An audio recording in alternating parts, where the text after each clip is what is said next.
বড় সতীন সংসার ছেড়ে চলে যাওয়ার আসল কারণটা এখনো পর্যন্ত আপনারা জানেন না। কালকের 1 ঘন্টার ভিডিওতে আসল কাহিনীটা জানতে পারবেন। বাইরে থেকে এসে বোরকাটা পর্যন্ত খুলি নাই, মানে ভিডিওটা বানাইছি শুধুমাত্র বড় সতীনকে জানানোর জন্য। ওই আমার ওই আম্মু কোথায়, আব্দুর কোথায়, একদম এটা আমার শেষ ভিডিও। আগামীকাল একটা 1 ঘন্টার ভিডিও আসবে, সেখানে আমার বড় সতীনকে নিয়ে অনেক কথা থাকবে, আপনারাও চাইলে দেখতে পারেন। মেনলি আমি বড় সতীনের জন্যই বানাবো। আর আসসালামু আলাইকুম everyone, welcome back to my another new video. তো আজকের ভিডিওটা আমি স্পেশালি বড় সতীনের জন্য বানাচ্ছি। ওকে আমি এ পর্যন্ত 2-3টা ভিডিওতে অলরেডি বলে ফেলছি যে তুমি প্লিজ না আসো, যোগাযোগটা অন্তত করো, একটু খোঁজখবর নাও। একটা দুর্ঘটনা হয়েছে, কি হইলো না হইলো, আমার মেয়ের খোঁজখবর না নাও, কিন্তু অন্তত জামাইয়ের খবরটা নাও, যেহেতু সে বেশি ব্যথা পাইছে, তার ক্ষতিটা একটু বেশি হয়েছে। তার যোগাযোগ মানে তার সাথে একটু যোগাযোগ করো, খবর নাও। তোমার স্বামী তো সে যাই হোক না কেন, 2 মাস হয়েছে বাবার বাড়িতে গিয়ে রাগ করে পড়ে আসো, তো দেখি যে কোনো রেসপন্স করে নাই। তারপরে মেয়ের কী কী সমস্যা হয়েছে সেটাও বললাম। আজকে বিকালে একটা শর্টস আপলোড দিলাম।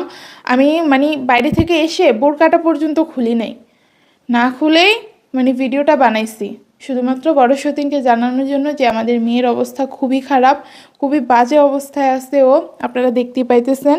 তো এটা নিয়ে একটা শর্টস বানাইছি যে তুমি প্লিজ তোমার মেয়েকে দেখতে আসো, আবার সংসারে ফিরে আসো। সেখানেও আমি কোনো রেসপন্স পাই নাই।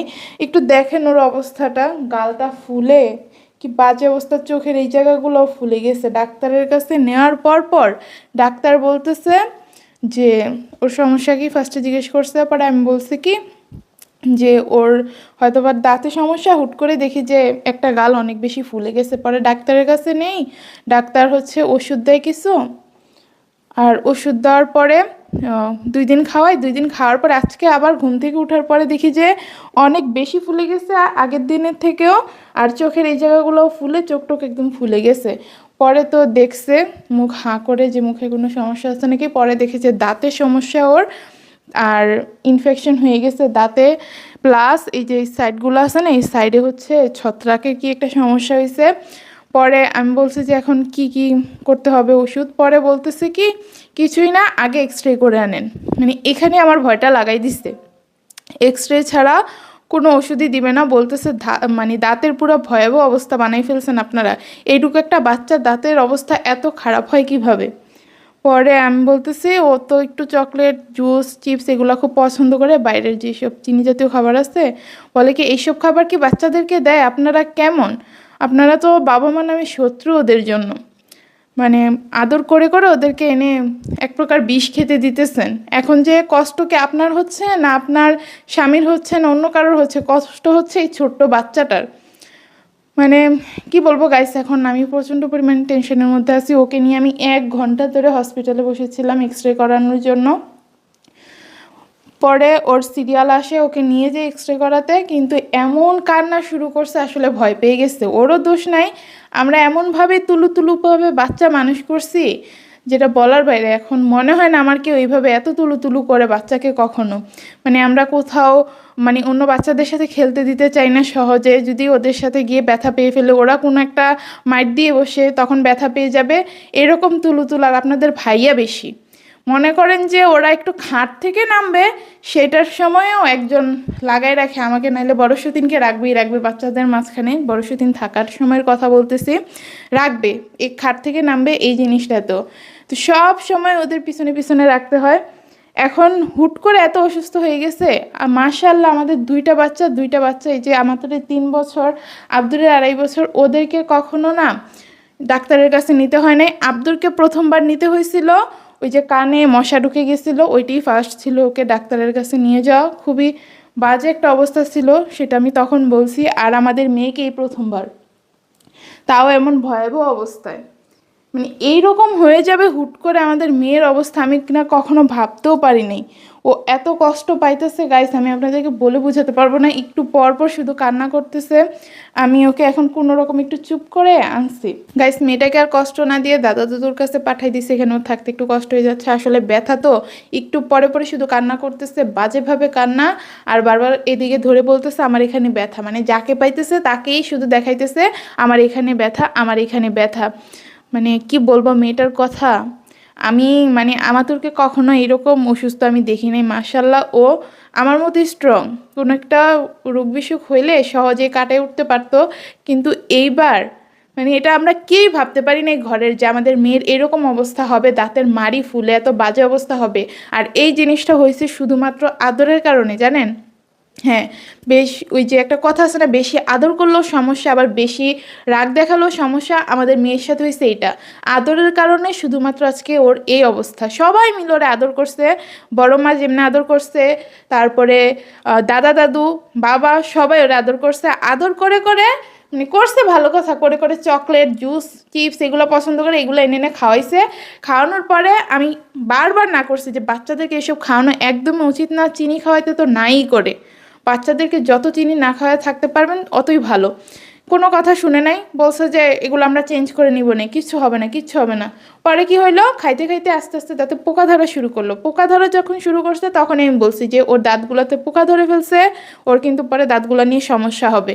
আর দাঁতের ব্যথা কিন্তু খুব কষ্ট হয়, আমি সারা জীবন শুনে আসছি, কিন্তু আমার কখনো হয়নি আলহামদুলিল্লাহ। কিন্তু আমার ঘরে আমার ছোটো ভাইয়ের এইরকম দাঁতের সমস্যা ছিল।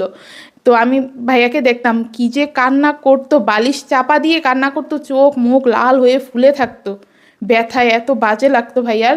তো আমি বারবারই শুধু সাবধান করতাম। আর আমার ছোটো ভাইয়েরও ছোটোবেলায় আমার আব্বু এমন করছে, চকলেট চিপস জুস চিংগাম তারপরে সেন্টার ফুড যা পারছে সমানে খাওয়াইছে। খাওয়াই খায় ছোটো ভাইয়ের দাঁতের অবস্থা খারাপ করে ফেলছে, এখনও পর্যন্ত ওই দাঁত ঠিক হয় নাই, কদিন পরে পরে শুধু দাঁত ব্যথায় ভুগে। তো আমার মেয়ে ওই জিনিসটাই পাইছে শুধুমাত্র এই আদরের কারণে। এখন মেয়ের কি হয়েছে, পোকা ধরছে, তারপরে আমার কথা শুনে নাই। মেয়ে পছন্দ করে দেখা আয়না খাওয়াইছে, দাদা দাদি বাপ যেমনে পারছে খাওয়াইছে। খাওয়ানোর পরে এখন খাইতে খাইতে পোকা ধরে ক্ষয় হয়ে দাঁতগুলা, এই যে আমাদের চাপার যে দাঁতগুলা হয় না, ওই দাঁতগুলোর মধ্যে ওর কিছুই নেই, মাংস দেখা যায় শুধু সাইডে সাইডে একটু একটু আছে, শুধু লেগে আছে আর কি মাড়িটার সাথে দাঁতগুলা, মাঝখানে কিছু নাই। মনে করেন যে শক্ত কিছু চাপালেই ওর দাঁতগুলাতে ব্যথা লাগে। মানে আমি এখন বুঝতেছি যে কি কারণে আমাদের মেয়ে এতদিন এত রাগ জিদ দেখাইছে আর এত ঘ্যানঘ্যান করছে। আপনারা বিশ্বাস করবেন, আমাতুর রহমান মাশাআল্লাহ ছোটোকালে অনেক ভদ্র শান্ত একটা মেয়ে ছিল, আমাকে মানে জ্বালাই নেই তেমন একটা, বলতে গেলে জ্বালাই নেই। আব্দুর রহমান যে পরিমাণ জ্বালাইছে আমার তো ওর এক ভাগও আমাকে জ্বালায় না, কিন্তু আস্তে আস্তে বড় হইতেছে আর ওর জ্বালানিটা বাড়ছে, প্লাস ওর দাঁতগুলোও সমস্যা হইতেছে। আমি বুঝতে পারিনি, আজকে আমার মাথায় ঢুকলো আসলে আমার মেয়ে কেন এত কান্নাকাটি করতো। ওই যে আমাদের তো দাঁত একটু শিরশির করলে কত বাজে লাগে, আর ওর দাঁতগুলো মাঝখান দিয়ে নেই, সবগুলা দাঁত ক্ষয় হয়ে গেছে, দাঁত মাঝখানে একদম নেই, ফাঁকা পুরা। তো ওর কি পরিমাণ কষ্ট হয়েছে, এখন ফুলে গেছে দেখেই না দেখতেছি, এতদিন যে ভিতরে ভিতরে ওর কতটা কষ্ট হয়েছে ওইটা তো আর ফিল করতে পারি নাই। এখন এই ফুলাটা বা এত বড় সমস্যাটা তো আর একদিন দুই দিনে হয় নাই। তো মেয়ের এত বড় সমস্যা দেখে তারপরে এক্স রে করতে বলছে, এখনও পর্যন্ত আমি রিল্যাক্স হতে পারি নাই, কারণ মেয়ের এক্স রেটা করতে পারি নাই। করতে পারলে একটু শান্তি লাগতো রিপোর্টটা দেখে। তো কালকে আবার যাব, দেখি রিপোর্টে কি আসে। সবাই দোয়া করবেন যাতে ভালো একটা রিপোর্ট আসে, মেয়েটার আর কষ্ট না হয়, ওষুধ দিয়েই সব কিছু ঠিকঠাক হয়ে যায়। আমি অনেক টেনশনের মধ্যে আছি। তো আমি এসেই ডাক্তারের কাছ থেকে মেয়ের জন্য কিছু খাবার এনে, ঘরের খাবার তো খেতে পারবে না, পড়াশুতিনের জন্য সসটা বানাই, তো ও তো কোনো খোঁজখবর নেই। আর মেয়ে শুধু এই যে অসুস্থ না, শুধু বড় আম্মু কই, আমার ওই আম্মু কোথায়, আব্দুর কোথায়, ওই আম্মু কোথায়, আব্দুর কোথায়, এভাবে শুধু খুঁজতেছে। তো আমার তখন সেই মুহূর্তে কেমন লাগে বলেন তো। আমার এখন কি বড় সতীনের সাথে রাগ দেখাতে ইচ্ছে করতেছে না, কিন্তু রাগ দেখাই লাভ নেই। যাই হোক গাইস, অনেক কথা বলছি, বড় সতীনকেও যোগাযোগ করার কথা বলছি, নিজ থেকেই বলছি যে এটা ওর নিজের উচিত ছিল, যে এত বড় সমস্যা হয়ে গেছে আমি যোগাযোগ করি। তো যেহেতু নেয়নি, আমার আসলে এখানে বলার মতো কোনো কথাই নাই। আর আরেকটা কথা, আমি বড় সতীনের একটু বোঝানোর জন্য, মানে শেষবারের জন্য বোঝানোর জন্য, একদম এটা আমার শেষ ভিডিও, আমি বড় সতীনকে ইচ্ছা মতো বুঝাবো, বড়সড় একটা ভিডিও বানাবো। ও যদি বুঝে ফিরে আসে, আগামীকাল একটা 1 ঘন্টার ভিডিও আসবে, সেখানে আমার বড় সতীনকে নিয়ে অনেক কথা থাকবে, আপনারাও চাইলে দেখতে পারেন। মেনলি আমি বড় সতীনের জন্যই বানাবো। আর এখানে বলতেছি কালকের ভিডিওটা তুমি অবশ্যই অবশ্যই দেখবা আমি কি কি বলছি। তো ব্লগটা এখানে